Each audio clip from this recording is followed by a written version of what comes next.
Hello दोस्तों, स्वागत है आपका हमारे यूट्यूब चैनल स्टडी डायलॉग्स में। ये हमारी 8 MCQs की सीरीज़ है। यहाँ पर हम लोग आपके लिए चुनिंदा 8 MCQs लेके आते हैं और ये MCQs जो भी आपकी न्यूज़ रहती है उसके इम्पॉर्टेंट टॉपिक्स में से बनाए जाते हैं, क्योंकि आपके एग्ज़ाम में कभी भी आपसे खबर या न्यूज़ नहीं पूछी जाती है, बल्कि उनसे बनने वाली क्वेश्चन ही पूछे जाते हैं। तो इस सीरीज़ में हम आपके लिए इम्पॉर्टेंट क्वेश्चंस को डिस्कस करते हैं। यहाँ पर आपको खबरें तो पता पड़ती ही हैं, साथ में अगर आपका कोई भी किसी भी दिन का न्यूज़पेपर छूट जाता है, कोई खबर छूट जाती है, तो आपको घबराने की बिल्कुल भी बात नहीं है, क्योंकि उनसे बनने वाली इंपॉर्टेंट क्वेश्चंस को हम इस सीरीज़ में डिस्कस करते हैं। और ये जो सीरीज़ है हमारी, ये हिंदी और इंग्लिश मीडियम दोनों ही बच्चों के लिए है। तो इस वीडियो को एंड तक ज़रूर देखें, बीच में स्किप ना करें और सीरीज़ को फॉलो ज़रूर करें और चैनल को सब्सक्राइब भी करें। चलो स्टार्ट करते हैं। पहला क्वेश्चन है, Who is appointed as a brand ambassador of ICC Men's T20 world cup. यहाँ पर बात करी है कि ICC पुरुष T20 विश्व कप जो होने वाला है अभी कुछ दिनों में, उसके ब्रांड एम्बेसडर को चुना गया है। तो यहाँ पर पूछा है कि वो ब्रांड एम्बेसडर किसको चुना गया है। बहुत ज़्यादा इंपॉर्टेंट क्वेश्चन है, जितना हो सके उतने स्टार आप लगा सकते हैं, क्योंकि इसी टाइप के क्वेश्चन पूछे जाते हैं। तो क्या वो यूसेन बोल्ट है, युवराज सिंह है, क्रिस गेल है, या फिर सभी है? तो इसका सही आंसर है सारे के सारे। अभी फ़िलहाल कुछ दिनों पहले हमारी जो ICC mains T20 world cup के लिए यूसेन बोल्ट, युवराज सिंह और क्रिस गेल तीनों को ब्रांड एम्बेसडर चुना गया है। अब देखो, युवराज सिंह को तो आप जानते ही हो कि वो भारतीय क्रिकेटर हैं, ठीक है, बैट्समैन है। और यूसेन बोल्ट जो हैं वो हैं आपके धावक हैं, ठीक है। यूसेन बोल्ट धावक हैं, ठीक है, जिन्होंने गोल्ड मेडल जीता हुआ है, ठीक है, मतलब अंतर्राष्ट्रीय धावक हैं। और 8 बार उन्होंने ओलंपिक, ठीक है, 8 बार ओलंपिक का गोल्ड मेडल जीता है, ठीक है। बहुत ज़्यादा ये इम्पॉर्टेंट हो जाता है। अब बात रही कि ये T20 होने कब वाला है। देखो, T20 जो है आपका मेंस T20 है, ये आपका जून में होगा, ठीक है। ये आपका होगा 1 जून से लेकर आपका 29 जून तक ये होगा। और इसको होस्ट कौन करेगा, मतलब कि कौन सी कंट्री के अंदर होगा। ये आपका होगा वेस्ट इंडीज़, ठीक है, वेस्ट इंडीज़ में होगा, और USA, ठीक है। तो आपसे अगर क्वेश्चन पूछ लेते हैं कि T20 का वर्ल्ड कप कहाँ पर होने वाला है 2024 में, तो ये आपका वेस्ट इंडीज़ और USA में होगा, और जून में ये स्टार्ट हो जाएगा। और उसके एम्बेसडर हैं यूसेन बोल्ट, युवराज सिंह और क्रिस गेल। चलिए नेक्स्ट क्वेश्चन पे चलते हैं। हाँ, नेक्स्ट क्वेश्चन में चलने से पहले आपको मैं बता दूं, जो बच्चे हमारे चैनल पर नए हैं उनको बता देते हैं कि हमारे चैनल पर उन सभी बच्चों के लिए हिंदी और इंग्लिश मीडियम दोनों ही मीडियम में बहुत सारी सीरीज़ चला रखी हैं। देखो, ये जो सीरीज़ है GS 8 MCQs की, वो मैं आपको पढ़ा रही हूँ, ठीक है। एक हमारी सीरीज़ है पॉलिटी की, जहाँ पर कि हम लोग आपके लिए 10 MCQs को डिस्कस करते हैं, बहुत ज़्यादा इंपॉर्टेंट तरीके से डिस्कस इसको करते हैं। और सीरीज़ है हमारी NCERT की हमने स्पेशल 2 सीरीज़ चला रखी हैं। पहली सीरीज़ है डिटेल एनालिसिस, मतलब कि वहाँ पर हम आपको पॉलिटी के NCERT के जो चैप्टर्स हैं उनको डिटेल तरीके में पढ़ाते हैं। फिर उनसे बनने वाले MCQs को भी हम लोग दूसरी वीडियो में कवर करवाते हैं। अब NCERT इंपॉर्टेंट बहुत ज़्यादा हो जाती है, क्योंकि हमारे किसी पेपर के लिए फंडामेंटल बनाने के लिए NCERT बहुत अच्छा रोल प्ले करती है। और हमारे चैनल पर ये जो NCERT आपको फ्री ऑफ कॉस्ट मिलेगी। ये जो NCERT है उसको पढ़ाने के और उसके MCQs के बड़ी बड़ी कोचिंग्स जो होती हैं वो आपसे पैसा मांगती हैं, लेकिन हमारे चैनल पर ये आपको फ्री ऑफ कॉस्ट है। तो इसका फ़ायदा उठाइए और चैनल को सब्सक्राइब ज़रूर कीजिए। और हमारी नेक्स्ट सीरीज़ है ट्रिक्स की। यहाँ पर हम लोग आपके लिए 5 MCQs लेकर आते हैं, उनको ट्रिक्स एक अनोखे तरीके से करवाते हैं, फन में करवाते हैं, जिससे कि आपको वो याद हो जाए। नेक्स्ट सीरीज़ है हमारी करंट अफेयर मंथली, ठीक। यहाँ पर क्या है, हम लोग जो भी पिछले महीने में जो भी इम्पॉर्टेंट टॉपिक्स रहते हैं न्यूज़ के, जो कि एग्ज़ाम में आ सकते हैं, उनको कंपाइल करके आपको मैगज़ीन के रूप में देते हैं, और वो भी 1 लाइनर में देते हैं, ठीक है। ये भी आपके लिए हिंदी और इंग्लिश मीडियम में के लिए अवेलेबल है। और नेक्स्ट है हमारी मेंस के टॉपिक्स ही। जो बच्चे मेंस की तैयारी कर रहे हैं, तो उनके लिए जो भी इंपॉर्टेंट टॉपिक रहता है मेंस का, वो भी हम लोग टाइम टू टाइम कवर करवाते रहते हैं। और हमारी नेक्स्ट वीडियो है शॉर्ट वीडियोज़ की। शॉर्ट वीडियोज़ में क्या है कि हम लोग आपको कंसेप्ट वाइज पढ़ाते हैं। जो भी कंसेप्ट रहता है उसको हम लोग पूरे अच्छे तरीके से खोल कर आपको समझा देते हैं।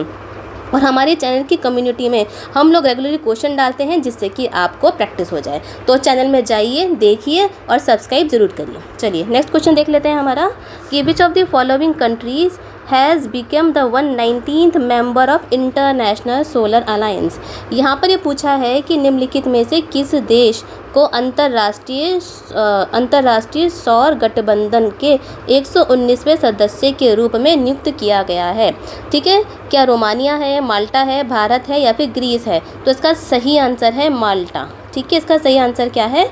ये है आपका माल्टा। अब देखो इंटरनेशनल सोलर अलायंस, ठीक है, इसको 2015 में बनाया गया था। ठीक है, इसका जो हेडक्वार्टर है वो आपका गुरुग्राम में है, मतलब कि ये इंडिया में है। और ये किसके इंडिया और फ्रांस के सहयोग से इसको बनाया गया था। बहुत ज़्यादा इम्पॉर्टेंट है। और इंटरनेशनल सोलर अलायंस में क्या है कि जो आपकी इक्वेटर जा रही है उसके आसपास के जो रीजन है जहाँ पर कि सूरज की जो किरणें हैं वो डायरेक्टली पड़ती है, उनमें ज़्यादातर देश वही शामिल है, लेकिन अब उससे भी बियॉन्ड के देश भी यहाँ पे शामिल होने लग गए हैं। अब इनका जो उद्देश्य था, इंटरनेशनल सोलर अलायंस का उद्देश्य ये था कि हम लोग फॉसिल्स फ्यूल्स पर जो हमारी डिपेंडेंसी है उसको ख़त्म करें, जिससे कि हमारे पूरे विश्व में जो ग्लोबल वार्मिंग हो रही है, जो हीट आ रही है, उसको हम कम कर सकें। तो इनका जो उद्देश्य ये था। अब ये न्यूज़ में क्यों था? क्योंकि न्यूज़ में एक एडिटोरियल जो कि हमारे न्यूज़ में आ रखा था, अखबार में आ रखा था, उसमें ये दे रखा था कि जो हमारा जो इंडिया है, इंडिया में जो सोलर की जो कैपेसिटी है, ठीक है, जो सोलर रेडिएशन की जो कैपेसिटी है वो रिड्यूस होती जा रही है दिन प्रतिदिन। तो ये हमारे न्यूज़ में था। अब ऐसा क्यों बोला है? क्योंकि आर्टिकल में ये बोला था कि जो इंडिया में जो पॉल्यूशन है, एयर पॉल्यूशन है, एरोसोल्स है, ठीक है, एरोसोल्स हैं, साथ में जो डस्ट पार्टिकल्स हैं, पॉल्यूशन बहुत ज़्यादा हो रहा है। उसकी वजह से जो सोलर रेडिएशन, जो सन की जो किरणें आनी होती है ना, जिससे कि सोलर एनर्जी बनती है, सूर्य ऊर्जा बनती है, उसमें क्योंकि जो डस्ट पार्टिकल्स होते हैं एटमॉस्फेयर में वो रिफ्लेक्ट कर जाते हैं। साथ में जो हमारे सोलर पैनल्स होते हैं ना, उन पर यहाँ पर धूल की लेयर चढ़ जाती है। अब धूल की लेयर चढ़ जाएगी तो जब सूर्य की रोशनी आएगी तो वो पूरी की पूरी इस पैनल पर नहीं पड़ पाएगी। तो उससे क्या हुआ, जितनी हम एनर्जी पहले 100 यूनिट एनर्जी बनाते थे, लेकिन इस धूल की परत के कारण हम केवल 50 यूनिट बना पा रहे हैं। ये ऐसा मैं आपको समझाने के लिए एक ये आपके आंकड़े ले रही हूँ।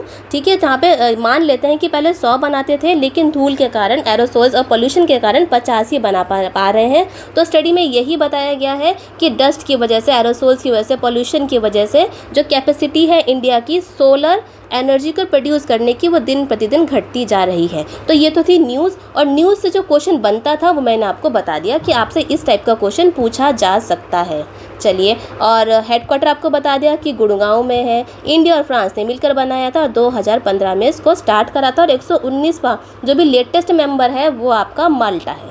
चलिए, नेक्स्ट क्वेश्चन है कि which of the following countries are the member of Shanghai corporation organization. इनमें से पूछा है कि कौन कौन से देश शंघाई सहयोग संगठन के सदस्य हैं। ये बहुत ज़्यादा इम्पॉर्टेंट क्वेश्चन बन जाता है हमारे लिए। क्या वो चाइना, इंडिया, कजाकिस्तान और किर्गिस्तान है, मतलब कि चीन, भारत, कजाकिस्तान, किर्गिस्तान है, या फिर रूस, रशिया, पाकिस्तान, कजाकिस्तान, अफगानिस्तान है, या फिर आपका ईरान, उज़्बेकिस्तान, ताजिकिस्तान, मंगोलिया है, या फिर अफगानिस्तान, अर्मेनिया, या फिर ईरान और पाकिस्तान है। तो इसका सही आंसर है हमारा चाइना, इंडिया, कजाकिस्तान और किर्गिस्तान। अब देखो, ये हमारा सही आंसर है। वैसे जो आपका SCO है, या फिर हम बोलें इसको शंघाई कॉरपोरेशन ऑर्गेनाइजेशन बोले, तो वो 2001 में बना था। ठीक है, और 2017 में, तो ये जो मैं पॉइंट्स आपको बता रही हूँ इसको आप कॉपी में नोट ज़रूर कर लीजिए कि इनमें से क्वेश्चन बनते हैं। 2017 में इंडिया और पाकिस्तान इस कॉरपोरेशन के, इस ऑर्गेनाइजेशन के मेंबर बने थे। ठीक है, और 2021 में अभी ईरान भी इसका मेंबर बन चुका है। तो टोटल इसमें जो मेंबर हैं SCO में वो अब 9 मेंबर्स हैं। अब चलो देख लेते हैं कौन कौन से मेंबर है। देखो, चाइना है, इंडिया है, कजाकिस्तान है, किर्गिस्तान है, 4 मेंबर हमारे ये हो गए। 5वां है हमारा रशिया है। ठीक है, उसके बाद उज़्बेकिस्तान है, ईरान है और पाकिस्तान है। तो यहाँ पर हमारे हो गए 9 मेंबर। अब देखो, जो अफ़गानिस्तान है वो इसका मेंबर नहीं है, बल्कि वो इसका ऑब्जर्वर स्टेटस में है कि शायद इसको मेंबर बना लिया जाए। ऐसे ही मंगोलिया भी ऑब्जर्वर स्टेटस में है, और जो अर्मेनिया है वो इसका डायलॉग पार्टनर है। ठीक है, तो अभी फ़िलहाल की बात करें तो इसमें 9 मेंबर हैं। ठीक है। 9 मेंबर है, इंडिया भी है, ठीक है, इंडिया इसका मेंबर है, पाकिस्तान है, Kazakhstan, Kyrgyzstan, Russia, China, Iran और उज़्बेकिस्तान। 9 मेंबर है, बहुत ज़्यादा इम्पॉर्टेंट ये खबर है। अब ये न्यूज़ में क्यों था? अब देखो ये न्यूज़ में इसलिए था क्योंकि अभी रिसेंटली इस एससीओ की मीटिंग हुई है, ठीक है, एससीओ के डिफेंस मिनिस्टर्स की मीटिंग हुई है। तो वो जो मीटिंग 2024 की जो एससीओ की मीटिंग हुई है वो आपकी अस्थाना में हुई है, ठीक है, अस्थाना में। अब अस्थाना कहाँ है? अस्थाना है आपका कजाकिस्तान में, ठीक है। तो ये इसलिए न्यूज़ में था, तो इससे हमारे क्वेश्चन बन सकते हैं, मेंबर पूछे जा सकते हैं, कहाँ पर हुई है मीटिंग ये पूछा जा सकता है, कब बनी थी, इंडिया और पाकिस्तान कब इसके मेंबर बने थे, अभी रिसेंटली इसका मेंबर कौन बना है, वो बना है 2021 में ईरान। चलिए नेक्स्ट क्वेश्चन देख लेते हैं। नेक्स्ट हमारा क्वेश्चन है कि Dongriya Khond found in which state of India. अब यहाँ पर ये क्वेश्चन ये पूछता है कि डोंगरिया जनजाति भारत के किस राज्य में पाई जाती है। अब देखो ये भी न्यूज़ में था, इसमें न्यूज़ में डोंगरिया खोंड के बारे में दे रखा था, तो हमसे वो न्यूज़ तो नहीं पूछा जाएगा, बल्कि हमसे ये पूछा जाएगा कि डोंगरिया खोंड कहाँ पाई जाती है, ठीक है। इस टाइप के क्वेश्चन से बन सकते हैं। तो इसका जो आंसर पहले क्या है, वो कर्नाटका की है, मणिपुर से में पाई जाती है, हिमाचल प्रदेश में पाई जाती है या फिर उड़ीसा में पाई जाती है। तो जो आपकी डोंगरिया जनजाति है, डोंगरिया खोंड जो है वो आपकी उड़ीसा में पाई जाती है। चलिए अब जो डोंगरिया खोंड है, सबसे इम्पॉर्टेंट बात ये है कि उड़ीसा में पाई जाती है। अब उड़ीसा में ये पीवीटीजी में आती है, ठीक है, पर्टिकुलरली वल्नरेबल ट्राइबल ग्रुप्स के अंदर आती है। और उड़ीसा ही वो राज्य है जहाँ पर कि पूरे भारत का सबसे ज़्यादा पीवीटीजीज पाए जाते हैं, ठीक है। पीवीटीजीज क्या होते हैं? जो आपके एसटी है ना, शेड्यूल्ड ट्राइब्स हैं, उसके अंदर भी जो वनरेबल उनसे एसटी के अंदर भी और जो वनरेबल कंडीशन में है तो उनको हम बोलते हैं PVTGs, particularly vulnerable tribal groups इनको हम बोलते हैं। अब ये जो आपकी डोंगरिया खोंड है वो कहाँ पाई जाती है? उड़ीसा में हो गई, लेकिन एक इसकी हिल है, ठीक है, एक हिल है, वो है आपकी नियामगिरी हिल, ठीक है, उड़ीसा की नियामगिरी हिल्स में ये पाई जाती है। अब इनकी जो लैंग्वेज है वो लैंग्वेज भी कोई दूसरी है, तो इनकी जो लैंग्वेज है वो है कुई लैंग्वेज, ठीक है, वो आपकी है कुई लैंग्वेज पाई जाती है। और ये जो है झूम कल्टीवेशन करते हैं, शिफ्टिंग कल्टीवेशन करते हैं। शिफ्टिंग कल्टीवेशन का मतलब हो गया कि बड़े से जंगल में पहले इतना एरिया इन लोगों ने इसको जला लिया, फिर उसके बाद यहाँ पर खेती कर ली, फिर दूसरा एरिया में करी, दूसरे एरिया में की, दूसरे एरिया में कि शिफ्ट होते रहे, यहाँ से वहाँ, यहाँ से वहाँ शिफ्ट होते रहे बड़े वाले एरिया में, तो उसको हम बोलेंगे शिफ्टिंग कल्टीवेशन। ये मैंने आपको बता दिया, उड़ीसा की है, पीवीटीजीज में आती है और उड़ीसा में ही सबसे ज़्यादा पीवीटीजीज पाए जाते हैं पूरे भारत के, ठीक है। ट्राइबल ग्रुप है ये, और ये कहाँ पे रहती है? नियामगिरी हिल्स में रहती है, कोई लैंग्वेज और शिफ्टिंग कल्टीवेशन ये करती है। तो यहाँ से हमारे जितने भी इंपॉर्टेंट पॉइंट्स बनते थे हमने इस टाइप के बारे में डिस्कस कर लिए हैं। चलिए नेक्स्ट क्वेश्चन देख लेते हैं कि NJAC was established by which of the following constitutional amendment act. यहाँ पे पूछा है कि संविधान अधिनियम में किस संशोधन के कारण भारत में राष्ट्रीय न्यायिक नियुक्ति आयोग की स्थापना हुई थी। अब आप सबको पता भी होगा कि एनजेएसी के बारे में, नहीं पता तो हम आज बता देंगे कि एनजेएसी में यहाँ पूछा है कि कौन से कॉन्स्टिट्यूशनल मतलब कि भारतीय संविधान अधिनियम के एक्ट से इसकी स्थापना हुई थी। क्या वो 100वां था, 99 था, 101वां था या फिर 98 था? तो इसका सही आंसर है 99, ठीक है। 99th कॉन्स्टिट्यूशन अमेंडमेंट एक्ट से एनजेएसी की स्थापना करी गई थी, ठीक है, एनजेएसी की स्थापना करी गई थी। यहाँ पर 2014 का एक्ट था ये, ठीक है, एनजेएसी एक्ट 2014 का यहाँ पर ये एक्ट था, ठीक है। यहाँ पर क्या था कि इस एक्ट में ये एक्ट बनाया गया था पार्लियामेंट के हिसाब से। उन्होंने बोला था कि जो जुडिशरी है, ठीक है, जो हमारी न्याय जुडिशरी है, ठीक है, न्यायिका है, वहाँ पर उनके जो जजेस होंगे, ठीक है, न्यायपालिका है, ठीक है, उनके जो जजेस होंगे उनको अब एक नए तरीके से अपॉइंट करा जाएगा, ठीक है। अब उस अपॉइंटमेंट में उन्होंने बोला कि अब केवल, उससे पहले क्या होता था, एनजेएसी से पहले एक कॉलेजियन सिस्टम था, ठीक है। पहले हम ये समझ लेते हैं, एनजेएसी से पहले क्या था? कॉलेजियन सिस्टम था। उस कॉलेजियन सिस्टम में ये भी आपका जो आया था, इसमें तीन केसेस हुए थे, फर्स्ट, सेकंड और थर्ड जज केस हुआ था। तो लास्ट का जो केस था 1998 का था, ये थर्ड जज केस था, जिसमें कि ये बोला गया था कि एक सीजीआई मतलब कि चीफ जस्टिस ऑफ इंडिया और 4 सीनियर मोस्ट जज होंगे कोर्ट के। ये 5 लोग मिलकर जज की, जो किसी भी जज की अपॉइंटमेंट करेंगे। यहाँ पर आपका कॉलेजियम सिस्टम होता है, लेकिन सरकार ने क्या बोला कि नहीं, ये नहीं है। 2014 में NJAC एक्ट लेकर आया गया और उसमें बोला कि नहीं, हम लोग चेंज करते हैं, हमारे हिसाब से यहाँ पर कॉलेजियम सिस्टम को हटाया जाना चाहिए और हम लोग दूसरे लोग लेकर आते हैं। तो यहाँ पर जो NJAC है 2014 का एक्ट को यहाँ पर इंट्रोड्यूस करा गया और सरकार ने बोला नहीं, हम कॉलेजियम सिस्टम को हटा रहे हैं, हम लोग NJAC लाएंगे। और NJAC में क्या था कि यहाँ पर सरकार ने बोला कि यहाँ पर 6 लोग, ठीक है, जिसमें से कि चीफ जस्टिस ऑफ इंडिया होंगे, 2 सीनियर मोस्ट जज होंगे, सुप्रीम कोर्ट के जज होंगे, साथ में एक लॉ मिनिस्टर होंगे और 2 एमिनेंट पर्सनैलिटीज़ होंगे। वो सारे के सारे मिलकर high court and supreme court के जजेस को अपॉइंट करेंगे। ये यहाँ पर NJAC एक एक्ट लाएगा जिसमें कि ये बोला गया। तो इसको लेकर सुप्रीम कोर्ट ने क्या बोला कि नहीं, ये जो आपका NJAC आप लेकर आए हो ना, ये एक अनकॉन्स्टिट्यूशनल है। ठीक है, क्यों है? क्योंकि अनकॉन्स्टिट्यूशनल है, जो कि हमारे संविधान का जो बेसिक स्ट्रक्चर है उसका हनन कर रहा है, उसको अवॉइड कर रहा है, ख़त्म कर रहा है। अब वो कैसे कर रहा है? वो ऐसे कर रहा है, सब जजों ने, मतलब जुडिशरी ने बोला कि यहाँ पर जो जुडिशरी की जो इंडिपेंडेंसी है, जो हमारी जुडिशरी है उसकी जो इंडिपेंडेंसी है वो खतरे में है, वो है ही नहीं। क्यों? क्योंकि हमारे जजेस को हमारे एग्जीक्यूटिव्स उनको सेलेक्ट कर रहे हैं, चाहे उसमें जुडिशरी भी है, लेकिन यहाँ पे एग्जीक्यूटिव का दखल हो रही है। ये सारी अपील देकर हमारे सुप्रीम कोर्ट ने NJAC को अनकॉन्स्टिट्यूशनल करार कर दिया। ठीक है, तो अब का स्टेटस क्या है कि अब जो हमारे जजेस अपॉइंट होते हैं सुप्रीम कोर्ट या हाई कोर्ट के दोनों कॉलेजियम सिस्टम पर ही अपॉइंट होते हैं। ठीक है, ये मैंने आपको सारा बैकग्राउंड बता दिया। क्या खबर ये थी कि अभी रिसेंटली एक पिटीशन गई सुप्रीम कोर्ट में, ये दोबारा से बोला सुप्रीम कोर्ट से कि प्लीज़ सुप्रीम कोर्ट, हमारे जो कॉलेजियम सिस्टम है उसको हटा दिया जाए, उसकी जगह NJAC को लाया जाए। क्यों? क्योंकि कॉलेजियम सिस्टम में ये माना जाता है कि यहाँ पे नेपोटिज्म हो रहा है, भाई भतीजा वाद हो रहा है, तो यहाँ पर ये माना जाता है। उस पिटीशन में ये बोला गया था, लेकिन सुप्रीम कोर्ट ने बोला कि नहीं, हम तुम्हारी जो पिटीशन है उसको ख़त्म करते हैं, क्योंकि इसके ऊपर हम पहले ही अपना फैसला सुना चुके हैं। हम कॉलेजियम सिस्टम से ही हमारे जो जजेस हैं उनका अपॉइंटमेंट करेंगे। चलो, ये हमारा अब खबर ख़त्म हो जाती है। अब हम चलते हैं नेक्स्ट खबर पे। यहाँ पर है according to the article 124 appointments of जजेस आर मेड बाय।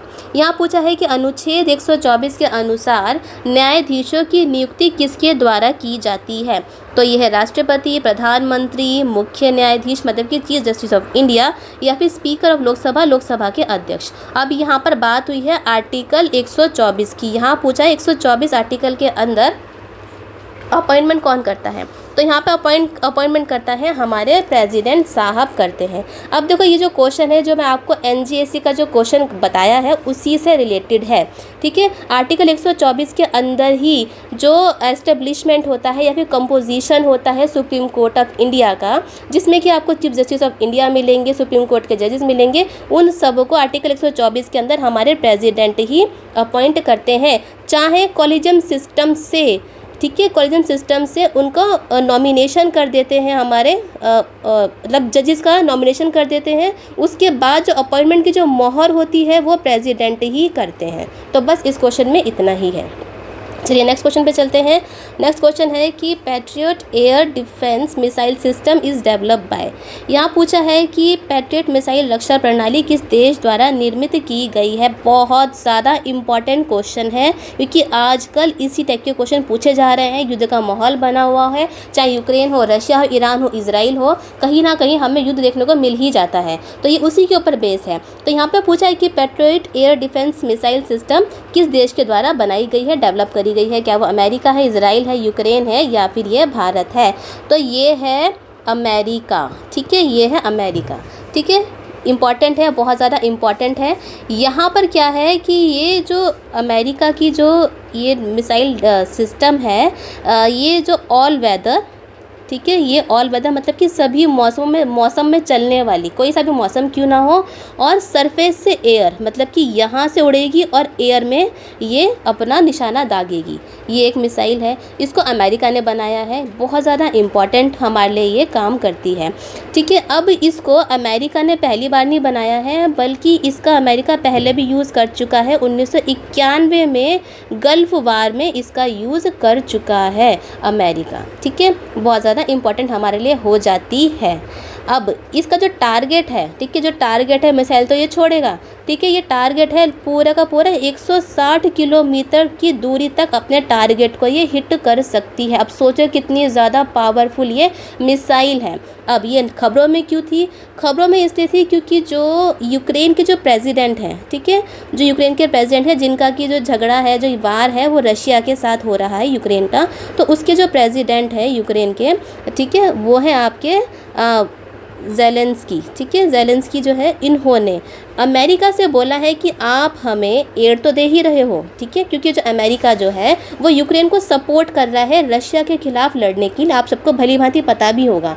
तो यहाँ पे ज़ेलेंस्की ने बोला है कि आप हमें सपोर्ट तो कर ही रहे हो, तो उसके एवज में आप हमें ये वाली मिसाइल दे दो, ठीक है। ये वाली मिसाइल यूक्रेन के प्रेसिडेंट ने मांग की है। कौन सी मिसाइल है? Patriot air defence missile system, या फिर इसका दूसरा नाम अगर हम बोल रहे हैं तो पैट्रियट MIM-104, ठीक है। ये मिसाइल जो है यूक्रेन के प्रेसिडेंट ज़ेलेंस्की ने मांगी है। तो इसलिए ये न्यूज़ में था, तो हमें जानना पड़ेगा कि हमारे लिए क्वेश्चन क्या बन सकता है। तो हमारे लिए क्वेश्चन क्या बनेगा कि मिसाइल किसने बनाई? अमेरिका की है।